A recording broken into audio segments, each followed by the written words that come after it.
So let's read the question. The earth exerts more force on heavier bodies than on lighter bodies. Why is then that when dropped, heavier bodies don't fall faster than lighter bodies? Now to answer this question, first we will discuss here the key concept, and here the key concept will be acceleration due to gravity. तो यहाँ पे जब हम बात करते हैं acceleration due to gravity की, तो ये प्रोड्यूस होता है due to gravitational force exerted by earth on any object. Suppose ये हमारे पास यहाँ पे अर्थ है जिसका मास एम के बराबर है, और यहाँ पे हमने कोई दूसरा ऑब्जेक्ट कंसिडर किया है that is of the mass small M.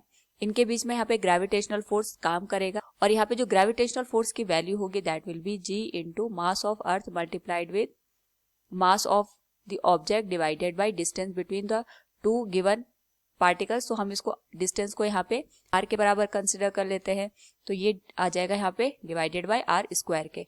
Now यहाँ पे हमें अगर एक्सेलरेशन ड्यू टू ग्रेविटी की वैल्यू निकालनी है, तो हम ये देखेंगे कि यहाँ पे जिस भी ऑब्जेक्ट पे अर्थ फोर्स लगा रहा है उस पे कितना फोर्स लगेगा। तो इस पे यहाँ पे डाउनवर्ड डायरेक्शन में m इंटू जी के बराबर फोर्स लगेगा। सो हम यहाँ पे f को रिप्लेस करके m इंटू जी लिख सकते हैं। So it will be g into mass of earth divided by R square into mass of the given particles. तो m से m कैंसिल हो जाएगा। तो एक्सेलरेशन ड्यू टू ग्रेविटी की जो वैल्यू है it will be g into mass of earth divided by R square. Now इसी का यूज करके we will solve this particular question.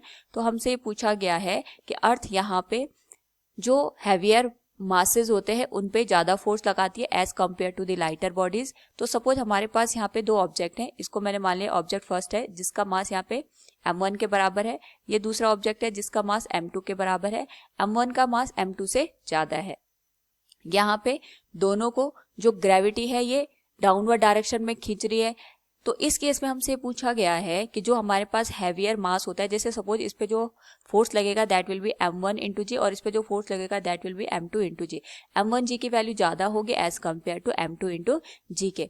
तो ऐसा क्यों नहीं होता है कि हमारे पास यहाँ पे जो हैवियर पार्टिकल्स होता है वो ज्यादा तेजी से यहाँ पे गिरता है, क्योंकि इस पे ज्यादा फोर्स अर्थ एक्सर्ट करती है। लेकिन हमें एक बात ध्यान रखनी पड़ेगी, यहाँ पे जो यहाँ पे स्पीड का चेंज होता है या वेलोसिटी का चेंज आता है ऑफ एनी ऑब्जेक्ट, वो डिपेंड है एक्सेलरेशन के ऊपर, कि यहाँ पे जो फोर्स अर्थ लगा रही है उसकी वजह से कितना एक्सेलरेशन यहाँ पे प्रोड्यूस हो रहा है। तो अगर हम यहाँ पे ऑब्जर्व करें, अर्थ का जो एक्सेलरेशन होता है that is G into mass of earth divided by R square. यानी अगर हम दोनों ऑब्जेक्ट को सेम हाइट से फेंकते हैं, m1 को भी और m2 को भी मैंने यहाँ पे एक ही हाइट से थ्रो किया, तो उस पर्टिकुलर केस में हमारे पास जो एक्सेलरेशन ड्यू टू ग्रेविटी की वैल्यू होगी, चाहे हम m1 के लिए बात करें चाहे m2 के लिए बात करें, वो सेम आएगी। यहाँ पे जो g की वैल्यू आएगी that will B capital G into mass of earth divided bye h square. तो यहाँ पे जो हमारे पास एक्सेलरेशन ड्यू टू ग्रेविटी है वो ऑब्जेक्ट के मास पे डिपेंड नहीं कर रहा है। So we can say g is independent of mass of the given object. तो यहाँ पे अगर ये ऑब्जेक्ट के मास पे डिपेंड नहीं कर रहा है, इसका मतलब यहाँ पे जो दोनों ऑब्जेक्ट फ्री फॉल कर रहे हैं दोनों की वेलोसिटी में यहाँ पे सेम रेट से चेंज आएगा। ऐसा नहीं होगा जो हैवियर बॉडी है उस पे यहाँ पे ज्यादा फोर्स लग रहा है तो उसमें एक्सेलरेशन ज्यादा प्रोड्यूस होगा। एक्सेलरेशन जो कॉज है, जो कि यहाँ पे फोर्स प्रोड्यूस कर रहा है, उसके मास पे डिपेंड करता है, ना कि जिस पे फोर्स लग रहा है उसके मास पे। So from the given question we can say here the earth exerts more force on heavier body than lighter body. Why is it then when dropped heavier bodies don't fall faster than the lighter bodies? It is due to the acceleration due to gravity acts same for the lighter and heavier body.